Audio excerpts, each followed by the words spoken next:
पता नहीं किसी ने उनके दिमाग में क्या डाल दिया है, भूलने को तैयार ही नहीं है।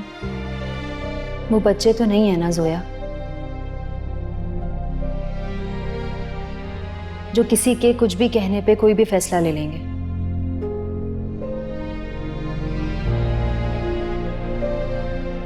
और मेरे लाइफ पार्टनर होने के बावजूद भी अगर वो मुझे नहीं समझ सकते तो फिर किसी से कोई भी गिला करने का कोई फायदा नहीं है। तुम देखना कि वो एक दिन जरूर पछताएगा। मामू, अब अगर उन्हें पछतावा हो ना हो, मुझे उस चीज से कोई फर्क नहीं पड़ता, क्योंकि मैंने खुद को उनसे अलग करने का फैसला कर लिया है और मैं अपने इस फैसले पे मुतमईन हूं।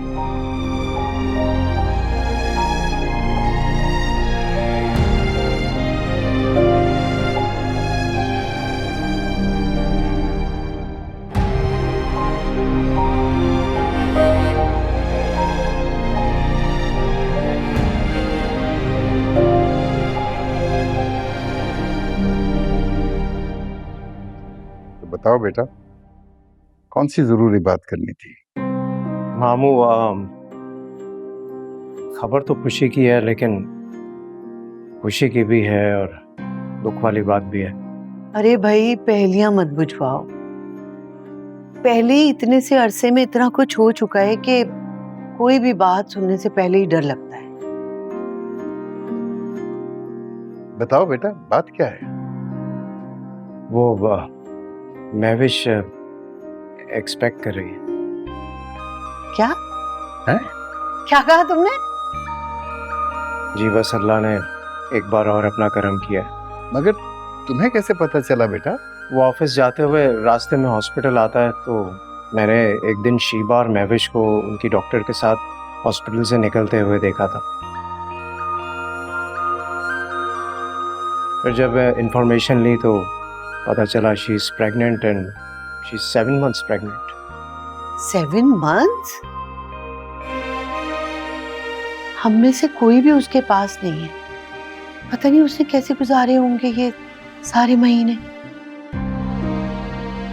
अब देखें ना, मानी गलती तो इसमें उसी की है।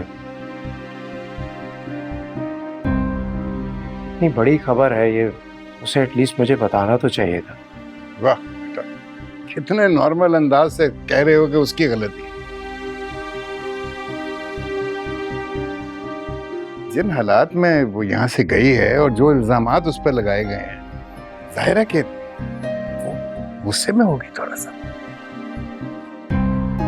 आप लोग बिल्कुल ठीक कह रहे हैं, आप लोग ही सही थे, मैं गलत था, ये बात तो है। हाँ बेटा, मेरा ख्याल है हमें उसके पास जाना चाहिए, उसे मिलना चाहिए, उसे हम सब की जरूरत है। वैसे मैं डॉक्टर से तो मिल के आ गया हूँ, ब्रीफ भी कर दिया कि किसी चीज़ की ज़रूरत हो तो मुझे बताएं। कोशिश करूँगा कि मैं महविश से कांटेक्ट भी कर सकूँ, अच्छा हो जाएगा। हाँ बेटे, तुम्हें तो बहुत देर पहले राब्ता कर लेना चाहिए था। इससे गलतफहमियां दूर होती हैं।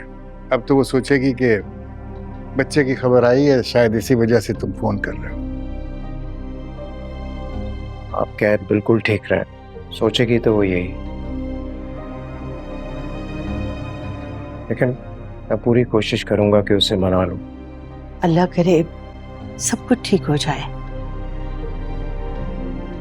अच्छा ये बताओ, घर में सब ठीक है, परी वगैरह?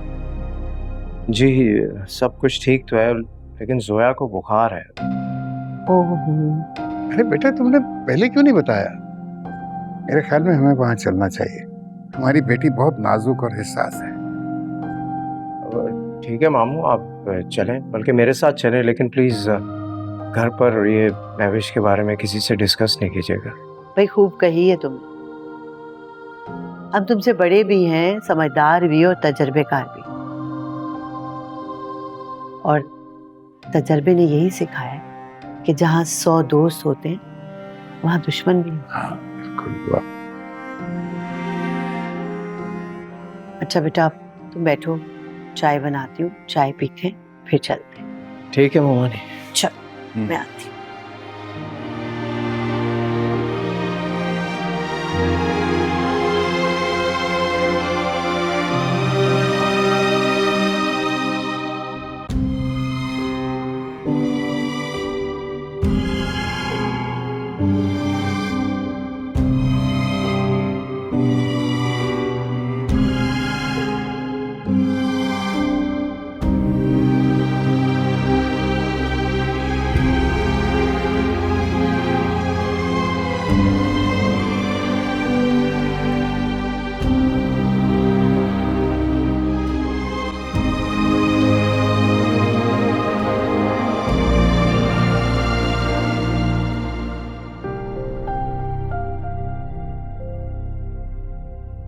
फ्रिज में कुछ है ही नहीं, कोई फ्रूट नहीं है, पानी की बोतल तक नहीं है, खाना बना के चली जाती अगर जाना था तो।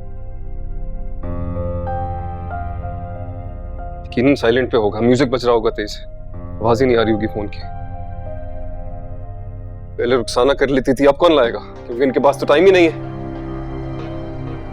मिशी फोन उठा लो, Mishi please pick up the phone.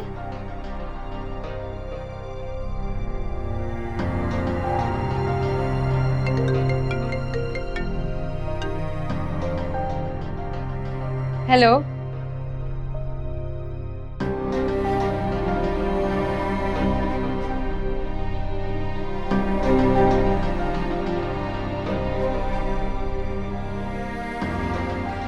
तुम्हारी शक्ल पे क्यों 12 बजे हुए? 12 क्यों बजे हुए मेरे मुंह पे? सुबह से भूखा प्यासा फिर रहा हूं, तुम्हें कोई परवाह है मेरी? वो तो मूड क्यों खराब है? तुम कोई छोटे बच्चे थोड़ी हो कि मुझे तुम्हें फीडर बना के देना पड़ेगा। खुद ही खाना बना लेते या कुछ मंगवा लेते। फ्रिज में कुछ नहीं, कैसे कुछ बनाता मैं? कहीं जाने तो चली जाओ, लेकिन खाना बना के जाया करो यार।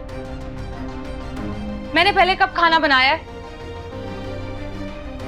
और क्या हो गया अगर तुम्हें भूख लगी है तो? तुम ऑनलाइन भी तो ऑर्डर कर सकते थे ना, पैसे तो हैं तुम्हारे पास। और मैं तुम्हारी मुलाजमा नहीं हूं जो तुम्हारे लिए खाने बनाओ। तुम्हें अच्छी तरह से पता है कि मुझे ये काम करने की आदत नहीं है। बाहर भी मैंने कभी भी नहीं की है और यहां भी नहीं कर सकती।